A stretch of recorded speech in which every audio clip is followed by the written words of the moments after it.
Comenzamos con nuestra clase de contratos comerciales. En esta clase vamos a sobrevolar alrededor de 1200 artículos del nuevo Código Civil y Comercial de la Nación. Por supuesto que en una clase de aproximadamente una hora no vamos a ver en profundidad todos estos, ni mucho menos. Contratos es una materia larga. Si ustedes buscan textos jurídicos que hablen de contratos, en general van a tener un manual con 2 tomos. Un primer tomo en donde se habla de las cuestiones generales de los contratos, de los elementos de los contratos, de las lógicas de la regulación argentina para todos los contratos. Y después un segundo libro de parte general, en donde se analizan algunos ejemplos de contratos. Perdón, no ejemplos, sino diferentes tipos de contratos. Locación, compraventa, contratos de seguros. Nosotros vamos a ver esos conceptos básicos que sirven para analizar todos los contratos en la Revolución Argentina. Y después vamos a ver los contratos más relevantes, los principales elementos de los contratos más relevantes de la segunda parte. Van a quedar varios contratos que, por razones de tiempo y porque no es el objetivo de esta materia, por ejemplo, profundizar en contratos bancarios o contratos de seguro, a ustedes les queda la alternativa de si profundizar eso en el trabajo final. Les voy a pedir que hagamos bien rápido la primera pausa de esta parte, de este video. Quiero que hagamos una pausa, que ustedes piensen palabras que ayuden a definir contrato. Todos tenemos una idea de qué es un contrato. Quiero que piensen palabras sueltas como un mapa de palabras. Y para orientarlos un poco más, por supuesto estamos buscando una definición jurídica de contratos, pero quiero que piensen en qué contratos están inmersos ustedes y quizás qué contratos hicieron el día de hoy o en los últimos días para ayudar a pensar estas palabras clave para definir un contrato. Así que pongan pausa. Ponen pausa, piensan las palabras y seguimos en un instante. Deberíamos haber encontrado algunas de estas palabras que vamos a ver a continuación. Cuando pensamos en un contrato, es natural que aparezca la palabra acuerdo, ¿sí? Y esto es correcto. E incluso a mí me gusta también a veces buscar las imágenes que ayudan a pensar un concepto o hacer una búsqueda en Google por imágenes a ver qué aparece. Y aparece reiteradamente las 2 manos estrechándose. Y eso es muy correcto. Vamos a ver que en la definición jurídica la cuestión del acuerdo y la cuestión de las partes, es decir, las personas que están detrás de esas manos que se estrechen, es una cuestión sustancial para definir un contrato. Muchas veces aparecen palabras como, por ejemplo, negociación. Negociación aparece sobre todo con la idea de condiciones que las partes van pidiendo, van aceptando o van rechazando, ¿sí? En todo tipo de contratos, en contratos de futbolistas, en contratos laborales, en contratos entre empresas para hacer determinado negocio. Y quiero diferenciar negocio, la palabra que ustedes ven con el signo pesos, de negociación. En negociación, cuando aparece esta palabra, estamos destacando que las partes están buscando condiciones u obligaciones en el lenguaje de la clase anterior. Y el negocio es justamente la actividad económica. Negocio en sí no viene de la parte jurídica. Negocio es la actividad económica que quieren hacer y el interés económico que tienen detrás. En función de ese interés, van a estar negociando para obtener diferentes condiciones. Muchas veces lo que tienen abajo en colores grises aparece reiteradamente, quizás no tanto en profesionales, pero en la idea común de la gente aparece en contrato la idea de firma. En algunas clases hasta me han dicho contrato es escritura pública. Bueno, no es, hay contratos por escritura pública, pero no son todos. O si no, la idea general de papeles. Y siguiendo con esta búsqueda de Google de imagen que yo hago, a ver qué nos dice Internet respecto de un concepto, la verdad es que lo que más les va a aparecer si hacen la prueba van a ser este tipo de imágenes. Imágenes de papeles, imágenes de firma. Y esto no necesariamente es verdad. Puede ser recomendable si vamos a un negocio, mientras más grande sea, vamos a recomendar que esté escrito y que esté mejor escrito. Ahora bien, jurídicamente no define un contrato el hecho de que exista un papel llamado contrato con letras grandes arriba. Por eso también estoy poniendo esta imagen. Muchas veces aparece la imagen del contrato casi religioso, casi sagrado, el gran papel con letras doradas, con un gran título, en donde parece que lo fuerte del contrato es el instrumento material, el papel con las firmas, y eso no es necesariamente así. Lo más relevante del contrato es el acuerdo. En todo caso, esas 2 firmas del papel muestran, plasman en un instrumento el acuerdo, pero ese papel no es el acuerdo y no es tampoco el contrato. Terminamos con estas palabras. A veces aparece también la idea de problemas. Y vamos a ver en esta materia que, aunque es verdad que hay algunas personas que puedan pensar que el contrato trae problemas, la verdad es que los problemas los trae en todo caso el devenir de los negocios y veremos que el contrato bien hecho busca prever esos problemas o darle una forma de relacionarlos.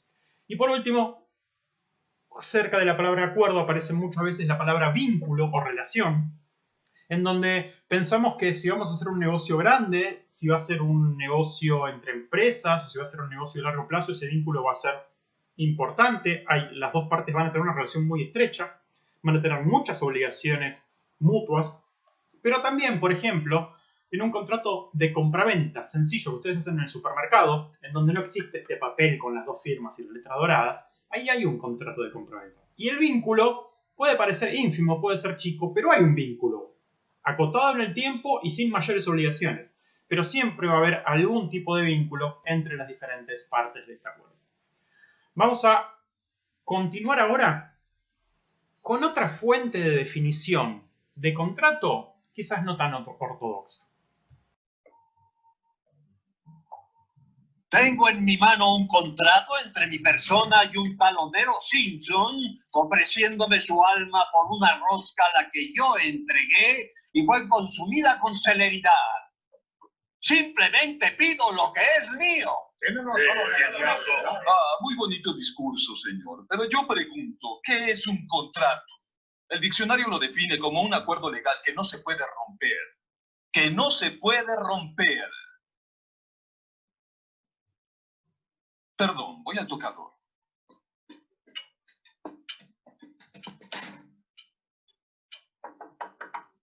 Señor Hodgson.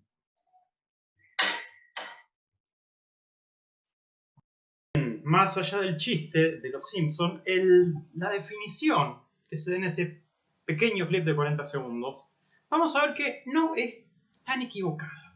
Y de hecho está bastante bien explicada en un lenguaje sencillo. Dice el abogado, es un acuerdo legal que no se puede romper. Vamos a ver qué decía Vélez Sarsfield, el autor del viejo Código Civil argentino, sancionado en 1869. Con otras palabras, por supuesto, el artículo 1137 define, en aquella redacción de Vélez Sarsfield, que hay contrato cuando varias personas se ponen de acuerdo sobre una declaración de voluntad común destinada a arreglar sus derechos. Dicho con las palabras de Vélez Sarsfield, podemos subrayar algunos elementos que aparecieron un poco en la lluvia de palabras que hicimos recién y que también aparecen en el clip de Los Simpsons. En el contrato, por supuesto que tiene que haber personas o tiene que haber partes. Se ponen de acuerdo en una voluntad común y en declararla, en decirla expresamente. Los contratos no se presuponen en principio. Pero vemos como el acuerdo y la voluntad común, esas manos estrechadas, son el centro del contrato.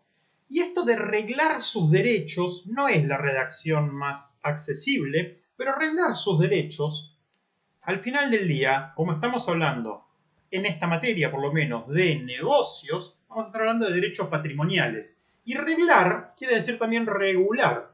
Y regular los derechos va a poder ser todas las transacciones comerciales que se pueden hacer en función del patrimonio, de la propiedad o de los derechos que tengamos sobre esto. Enseguida va a quedar más claro esta definición. Pero es desde ya claro que en el código de Vélez Sarsfield se necesitan partes para un acuerdo, obviamente, y se necesita que ese acuerdo sea expreso. Y ese acuerdo es el centro del contrato. Vamos a ver que la diferenciación del contrato y la ley es que a la ley yo no le tengo que dar acuerdo. En el contrato sin acuerdo no tenemos esta forma jurídica que regula los derechos. Enseguida vamos a profundizar esto. Y el artículo 1197 de la redacción de Vélez Sarsfield dice que las convenciones hechas en los contratos forman para las partes una regla a la cual deben someterse como a la ley misma. Muchas veces se dice, parafraseando este artículo, que los contratos tienen fuerza de ley. Esto no quiere decir que los contratos son como una ley, porque la ley la hace el Congreso de la Nación y es obligatoria para todo el mundo, pero lo que quiere decir es que los contratos, una vez hechos válidamente, para las partes que los han firmado, tienen la fuerza de la ley. Es decir, son obligatorios como la ley. Y así como cuando uno incumple la ley, una ley tributaria o una ley penal, hay algún tipo de sanción por el incumplimiento. Cuando uno incumple un contrato, no hay una sanción, pero hay algo que ya hemos visto anteriormente. Hay una responsabilidad por el incumplimiento y una responsabilidad de tipo patrimonial. Esta es la vieja redacción de Vélez Arfiel.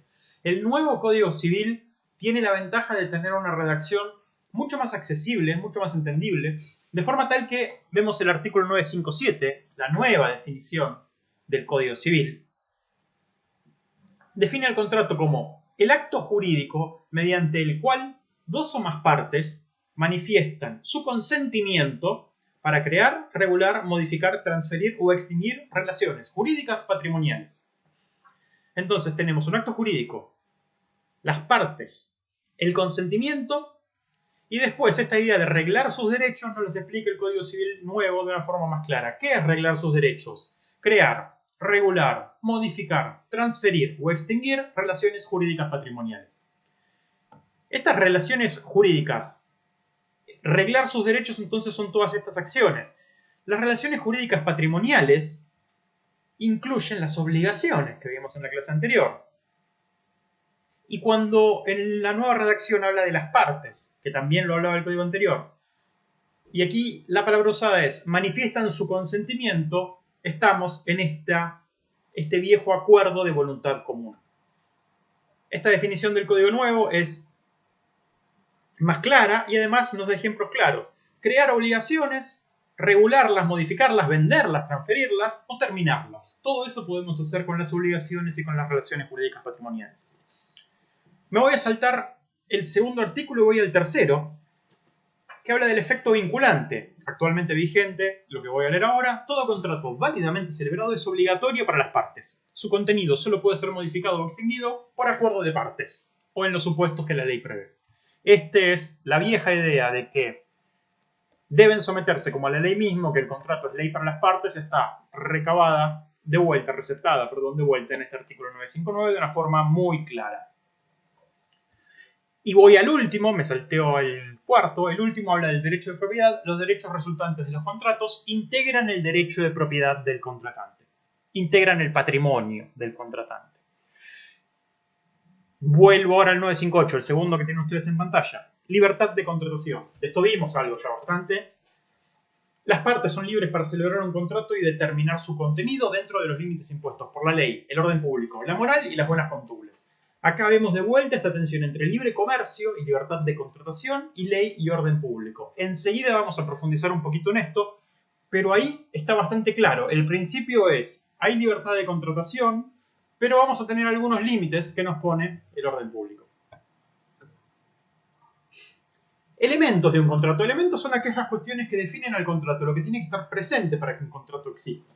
Las personas, esto es bastante claro, la voluntad común o ese consentimiento. Reglar derechos, como vimos de hacer recién. Los derechos son patrimoniales, son intereses, y vamos a estar buscando crear, modificar o transferir obligaciones. Esas relaciones jurídicas patrimoniales que dice la nueva redacción.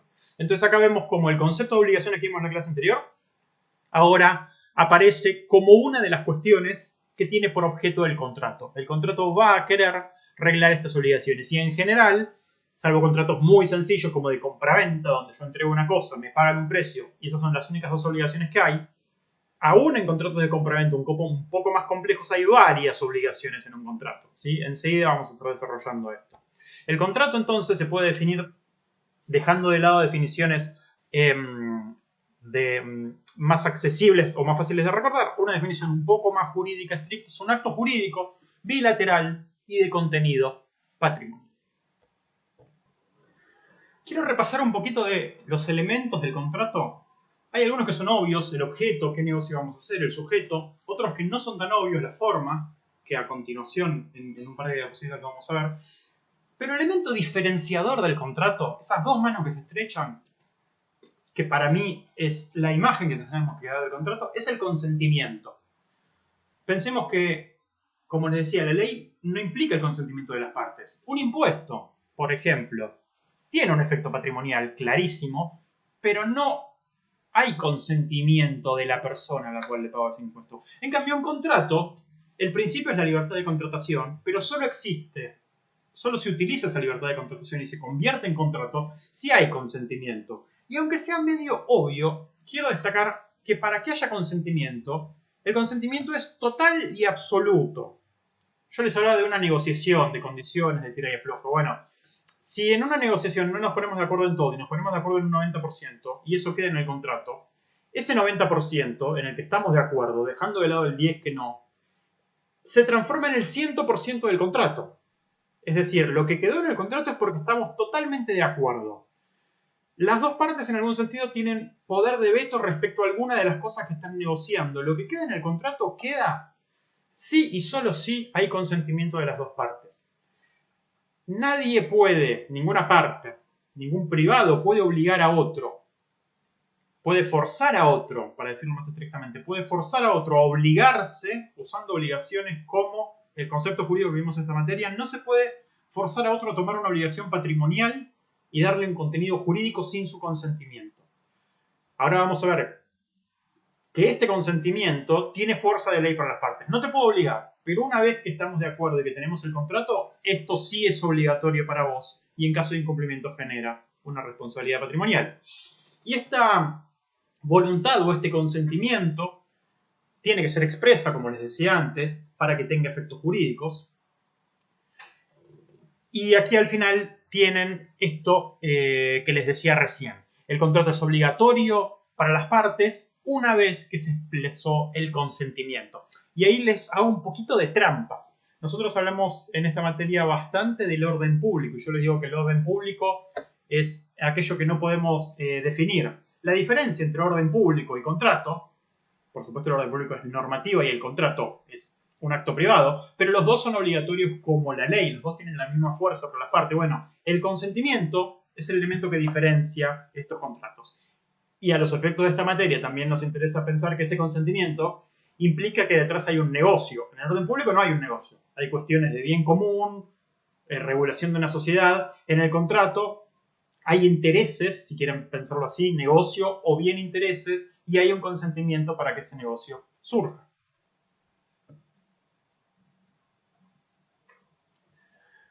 Una palabra más de orden público, voluntad de las partes, y en breve terminamos con esta parte.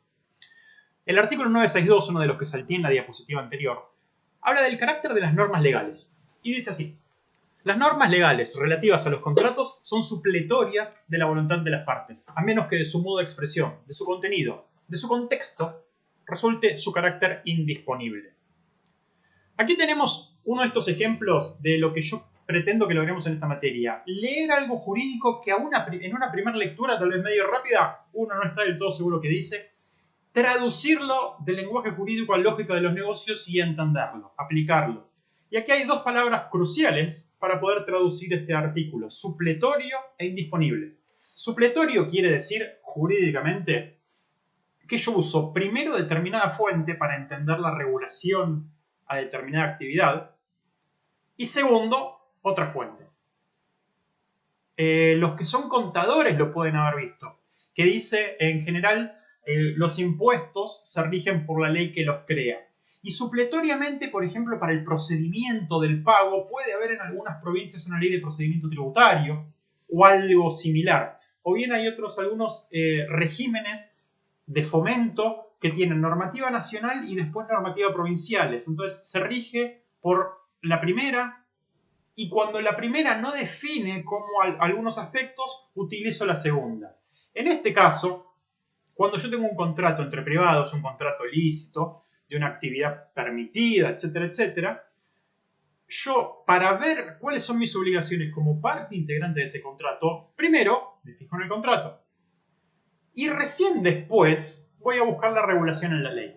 Esa es la regla general. Y esta segunda instancia de la ley, en este caso es supletoria, es decir, primero el contrato, después la ley. Eso significa supletorio. ¿Cuál es mi segunda fuente de regulación? ¿En dónde la busco? ¿Qué significa indisponible? Indisponible es que yo no puedo disponer de la norma. Disponer de la norma sería elegir usarla o no. Volviendo a determinados regímenes de fomento, por ejemplo, Como les contaba, uno en esta materia trabajo sobre ley de software, de promoción del software, de biotecnología. También hay de biocombustibles. Las leyes de fomento no son obligatorias. Uno puede optar por pedir un fomento o no. Ahora estamos viendo los programas de ayuda a empresas por la pandemia. No es obligatorio, es una alternativa. Y sin embargo, son leyes, son normativas. Están leyes del Congreso como el Código Civil. Ahora bien, esas leyes yo puedo usarlas o no. La ley penal no puedo decidir usarla o no. Indisponible es que una parte no puede modificar una ley. No puede decidir si se le aplica o no, decidir si lo utiliza o no. Entonces, lo que está diciendo el Código Civil es, como regla general, en un negocio privado, yo voy a mirar lo que dice el contrato. Y recién después la ley. Ahora, si el contenido, el contexto, me dice que es indisponible ese orden público, yo tendré que usar primero esa legislación. Entonces, lo que está diciendo aquí es, las normas legales son supletorias, salvo que esté en juego el orden público. Vemos de vuelta esta tensión entre la voluntad de las partes y el orden público. Y como última idea de esta tensión, quiero resumir con este gráfico. Nosotros tenemos entonces, como regla general, el libre comercio. Y en particular en contratos, el libre comercio implica libre contratación. Las partes son libres para contratar, también para no contratar, para moverse en el ámbito de los negocios pensando con quién contrato y con quién no, cuándo contrato y cuándo no, y hasta dónde contrato. Puedo hoy querer contratar con él por tanto tiempo y mañana dejar de querer. Esa libertad implica hacer, no hacer, decidir con quién, hasta dónde. Soy totalmente libre en el comercio por principio. Ahora bien, una vez que yo utilicé esa libertad y cerré un negocio o cristalicé un contrato, ese contrato para mí y para mi contraparte es ley para nosotros. Entonces, yo tengo toda la libertad del mundo con los límites del orden público, pero una vez que yo di mi consentimiento para que exista un contrato, lo tengo que cumplir. Y si no lo cumplo, tengo responsabilidad por el incumplimiento. A eso viene esta idea. La regla general del libre comercio, con los límites que tiene el orden público. Ahora, dentro de este gran mundo de libertad, yo puedo decidir mis negocios. Y una vez que los decidí, los tengo que cumplir. Con el mismo peso de la ley. Si no cumplo, voy a tener responsabilidad por el incumplimiento.